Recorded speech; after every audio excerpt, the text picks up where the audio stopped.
Programming language से पहले हम ये जान लेते हैं कि प्रोग्रामिंग क्या चीज़ होती है। प्रोग्रामिंग क्या चीज़ होती है, सपोज करो अगर हमारे पास, हमें अगर हिंदी नहीं समझ में आती है या इंग्लिश नहीं समझ में आती है तो हम उसको रिस्पॉन्ड नहीं कर सकते, और हमें जो लैंग्वेज समझ में आती है हम उसी को रिस्पॉन्ड कर सकते हैं। तो ठीक इसी प्रकार से कंप्यूटर को भी कुछ लैंग्वेज समझ में आती है, जैसे सी प्रोग्रामिंग लैंग्वेज हो गया, जावा हो गया, पाइथन हो गया, डॉट नेट हो गया, सी प्लस प्लस हो गया, रूबी हो गया। ये सब प्रोग्रामिंग लैंग्वेज है जिससे कंप्यूटर आसानी से समझ जाता है, और समझ के क्या करता है, हम उसको सेट ऑफ इंस्ट्रक्शन देते हैं, उस इंस्ट्रक्शन के हिसाब से वो हमें एक टास्क को परफॉर्म कर देता है। ये programming language nothing, programming language जो एक सेट ऑफ इंस्ट्रक्शन होता है, एक सेट ऑफ रूल्स होता है जो कंप्यूटर को समझ में आता है, वो प्रोग्रामिंग लैंग्वेज होती है। अब हम डिस्कस करते हैं प्रोग्रामिंग लैंग्वेज में C. What is the C? First of all let me see what is the C. C is the general purpose of the procedural programming language used develop the system of software and application software। मतलब सी को, जो सी एक procedural language है जिसका use करके हम system develop कर सकते हैं, सिस्टम सॉफ्टवेयर डेवलप कर सकते हैं और एप्लीकेशन डेवलप कर सकते हैं। और इसको जो है सी को का इन्वेंशन जो है डेनिस ऋषि ने 1972 में किया था। इसके बाद एक सिंपल वे में अगर आपको इस एग्जाम की तैयारी कर रहे हो, उसमें अगर आपको लिखना हो तो आप दो लाइन में लिख सकते हो। C is a programming language that helps to us write the instruction for the computer and perform the task। मतलब कि C प्रोग्रामिंग क्या करता है, लैंग्वेज C एक तरह का लैंग्वेज है जो हमें हेल्प करता है, हमें इंस्ट्रक्शन हेल्प करता है, एक इंस्ट्रक्शन राइट मतलब निर्देश को, इंस्ट्रक्शन को लिखने में हेल्प करता है जिसको कंप्यूटर परफॉर्म कर सके, जो टास्क को कंप्यूटर परफॉर्म कर सकते हैं। और अगर टेक्निकल में जाते हैं तो सी क्या है, सी एक तरह की high level language, programming language. जब आप अगले सेमेस्टर में जाओगे जहाँ पे सी प्लस प्लस होगा तो आपको ये पता चलेगा कि हाई लेवल लैंग्वेज प्रोग्रामिंग क्या होती है और लो लेवल लैंग्वेज प्रोग्रामिंग क्या होती है। इसके बाद सी प्रो सी का हम यूज कैसे यूज कर सकते हैं, सी प्रोग्रामिंग यूज जो मेनली यूज करता है स्पीड एंड हार्डवेयर कंट्रोल के लिए इम्पोर्टेंट होता है। सी ऑपरेटिंग सिस्टम, सी का हम कहाँ कहाँ पे यूज कर सकते हैं, सी का हम जो है यूज कर सकते हैं ऑपरेटिंग सिस्टम में यूज होता है, जो ऑपरेटिंग सिस्टम के ड्राइवर्स क्रिएट होते हैं उसमें सी का हम यूज करते हैं, जैसे एग्जांपल के लिए लाइनक्स के लिए। और कुछ एम्बेडेड सिस्टम्स होते हैं उसमें भी हम सी प्रोग्रामिंग का यूज कर सकते हैं। एम्बेडेड सिस्टम दैट मीन्स आप कह सकते हो जैसे कुछ हमारे पास एटीएम मशीन है उसमें भी सी यूज होती है, हो सकती है सी प्रोग्रामिंग। वॉशिंग मशीन है, जैसे अब एटीएम में आप देखो, जैसे आप अपना कार्ड डालते हो, कार्ड डालने के बाद वो कार्ड रीड करता है, दैट मीन्स जब कार्ड रीड करता है तो आप वहाँ पे आप जो है सी प्रोग्रामिंग का कंसेप्ट रखा होता है, कार्ड को रीड करना, आप पिन डालोगे और उसे वैलिडेट करोगे, that is the use see. And washing machine में भी हम आप सी प्रोग्रामिंग को यूज करते हैं, जैसे उसमें कितने लीटर पानी पड़ा है, कितने राउंड तक चलना, कितने मिनट तक उसको राउंड लगाना है, ये सब चीज़ें उसमें होती है। रिमोट कंट्रोल में भी जो डिवाइस होती है उसमें भी हम सी प्रोग्राम का यूज कर सकते हैं। ट्रैफिक वाली जो लाइट्स होती है उसमें भी हमारा सी प्रोग्रामिंग यूज होता है। इसके बाद आते हैं हम सिस्टम सॉफ्टवेयर में। सिस्टम सॉफ्टवेयर में जैसे हमारे पास सिस्टम सॉफ्टवेयर में कहाँ कहाँ पे यूज होता है, सिस्टम सॉफ्टवेयर में यूज होता है कंपाइलर पे यूज होता है, इंटरप्रेटर पे होता है, डिवाइस ड्राइवर पे यूज होता है। इसके बाद डेटाबेस भी में भी यूज होता है, डेटाबेस के जो लिखे हुए होते हैं, डेटाबेस के जो सॉफ्टवेयर लिखे होते हैं वो भी उसमें भी सी यूज होता है, जैसे माई सीक्वल डेटाबेस हो गया। इसके बाद कुछ अगर आप बेसिक लेवल का गेम डेवलपमेंट करना चाहते हैं तो उसमें भी हमारा सी यूज होता है। तो सी का मेनली यूज होता है, अगर आप थोड़े से पॉइंट में आप कहना चाहते हो तो सी का यूज होता है ऑपरेटिंग सिस्टम में, एम्बेडेड सिस्टम में एंड सिस्टम सॉफ्टवेयर में एंड गेम डेवलपमेंट में सी का यूज होता है, वो सी का यूज होता है। सेकंड इज द है कि what are the concept of the programming language. क्या है कंसेप्ट, किसी भी प्रोग्रामिंग का क्या कंसेप्ट होता है, कंसेप्ट होता है प्रोग्रामिंग लैंग्वेज का कुछ एक बेसिक्स रूल्स होते हैं, कुछ आपने रूल डिफाइन कर दिया, जैसे आप सड़क पे चलते हो तो लेफ्ट राइट का जो रूल होता है, वैसे कंप्यूटर में भी कुछ एजुकेशन के लिए कुछ बेसिक रूल्स डिफाइन कर दिए जाते हैं और कुछ आइडियाज होता है, और जो कंप्यूटर प्रोग्राम में लिखते हैं। तो इसमें हम एक चीज अदर वर्ड में कह सकते हैं, programming concept are the basic principle of and technique to design the develop a computer program. मतलब एक जो होता है एक टेक्निक है, एक तरीके का टेक्निक है, एक तरीके का सिद्धांत है, जो सिद्धांत को हम एक तरीके से डिजाइन करते हैं एक कंप्यूटर के प्रोग्राम को डेवलप करने के लिए। मतलब प्रोग्रामिंग कंसेप्ट प्रोग्रामिंग लैंग्वेज का बेसिक प्रिंसिपल और टेक्निक डिजाइन करने के लिए डिजाइन करते हैं जो कंप्यूटर प्रोग्राम में यूज होता है। तो दैट मीन ये हो गया मेन। अब यहाँ पे आता है algorithm. What is the algorithm? जो हमारा फंडामेंटल होता है प्रोग्रामिंग कंसेप्ट का सबसे पहला एडवांस टॉपिक आता है algorithm. What is the algorithm? Algorithm is the step by step procedure to solve problem. Suppose करिए हमारे पास किसी भी प्रॉब्लम को सॉल्व करने के लिए स्टेप बाय स्टेप जो हम वन बाय वन जो स्टेप्स लेते हैं उसे क्या कहते हैं?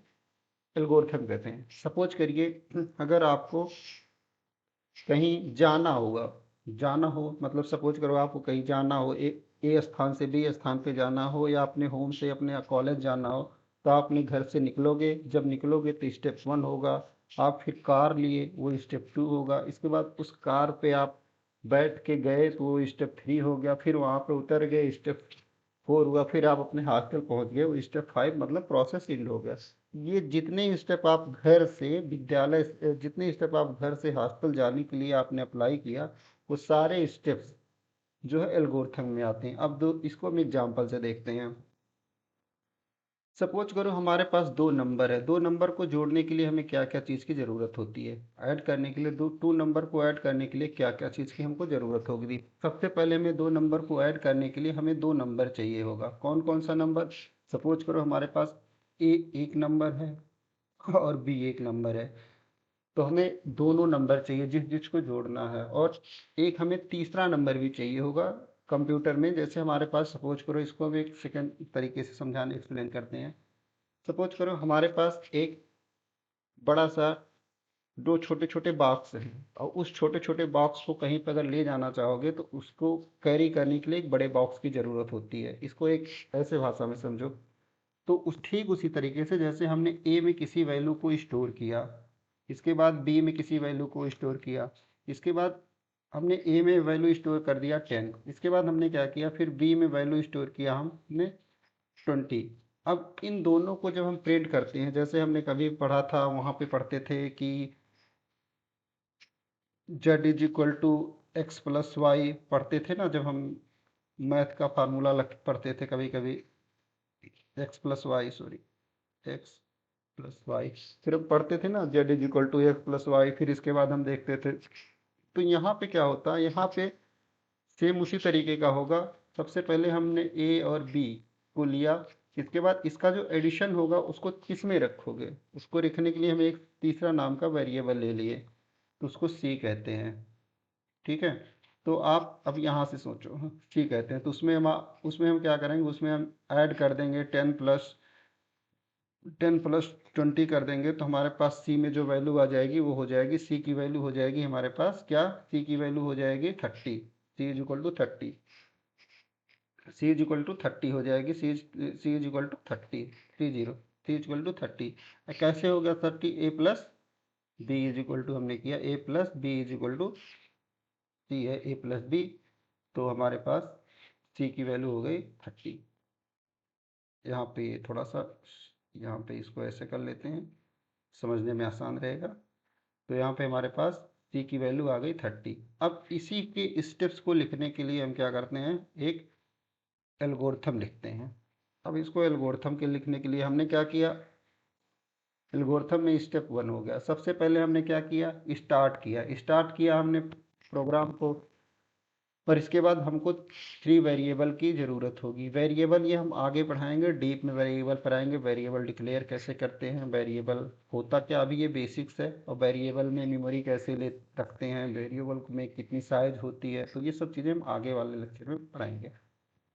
तो इसमें सबसे पहले स्टेप हो गया हमारा एल्गोरिथम, स्टेप नंबर 1 हो गया। स्टेप नंबर 1 हो गया, हमने क्या किया, स्टार्ट किया प्रोग्राम को। स्टेप नंबर 2 किया हमने क्या, डिक्लेयर। हमने क्या किया, स्टार्ट किया था ए और बी, हमने दो वेरिएबल लिया, हमने यहाँ पे ए की वैल्यू को 10 इनिशलाइज किया, बी की वैल्यू को 20 इनिशलाइज किया।